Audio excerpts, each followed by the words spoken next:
بسم اللہ الرحمن الرحیم ایاک نعبد و ایاک نستعین. جی بالکل، آج ہم یہاں آئے تھے جس طرح میرے لیڈر میرے قائد جناب عمران خان صاحب کی ہدایت تھی کہ میرے کیسز نہیں لگوائے جا رہے.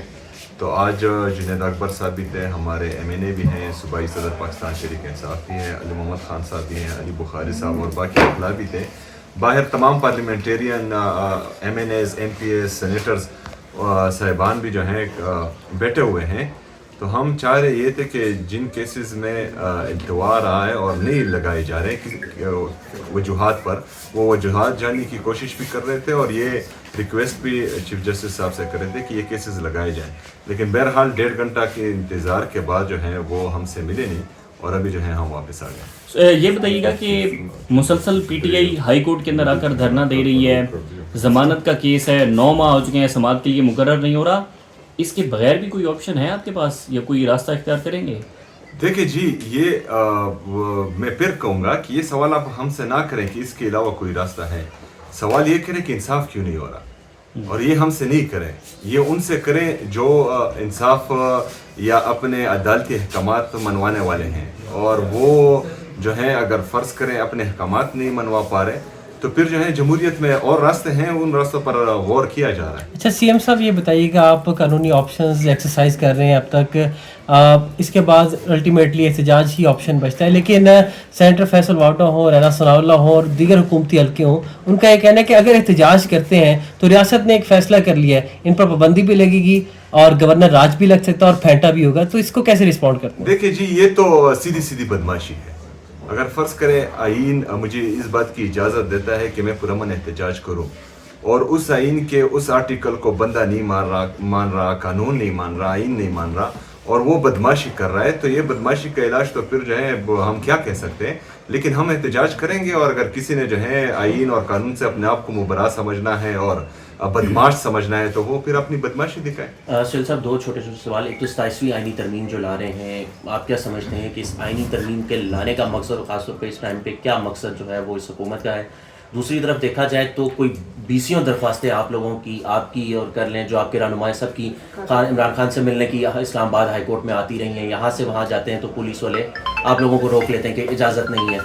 کیا وجہ ہے، کس کا پریشر ہے، کس کی وجہ سے، کس کی اجازت نہیں ملتی کہ وہ ہائی کورٹ کے جو فیصلے ہیں ان پر عمل درآمد نہیں ہو رہا، نہ آپ لوگوں کی ملاقاتیں ہو پا رہی ہیں؟ دیکھیں جی، سب سے پہلے تو 3 ججز نے فیصلہ کیا کہ میری ملاقات ہونی چاہیے. میں گیا، میری ملاقات نہیں ہونے دی اپنے لیڈر اپنے قائد جناب عمران خان صاحب سے.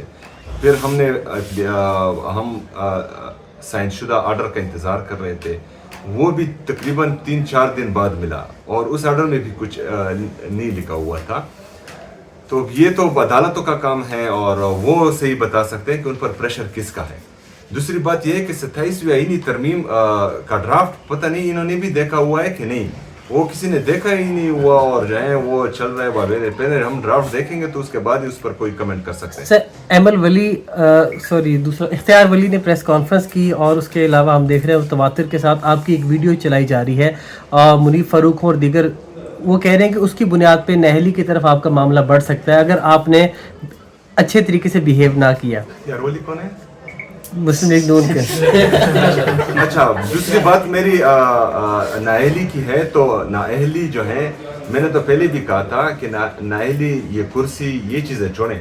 اپنے موقف پر، عمران خان کے نظریے پر اگر میری جان بھی جاتی ہے تو اس موقف سے میں پیچھے نہیں ہٹوں گا انشاءاللہ. اچھا، ایک یہ کہ عمران خان جس وقت پشاور گئے تھے انہوں نے ٹریڈ روٹس کو کے بحال کرنے کا کہا تھا، اور خیبر پختونخوا سے آپ اگر تورخم کی طرف جائیں، لنڈی کوتل، اور راستے میں آپ کو پرانے ٹرین کے راستے پٹریاں بھی بچھی وہ ملی ہوئے ہیں جو تباہ ہو چکی ہیں، تو وہ ٹریڈ روٹس کی بحالی کی حد تک بطور صوبائی حکومت وہ کیا کرے گی تاکہ اپنی طرف سے کوئی انپٹ ہو سکے؟ دیکھیں جی، ہم تو بار بار کہہ رہے ہیں کہ ہمارا تورخم روٹ یا ڈسٹرکٹ خیبر یہ gateway to Central Asia ہے، اور سینٹرل ایشیا جو ہے ایک بہت بڑا مارکیٹ ہے جس سے صرف خیبر پختونخوا کو نہیں پورے پاکستان کو فائدہ ہو سکتا ہے.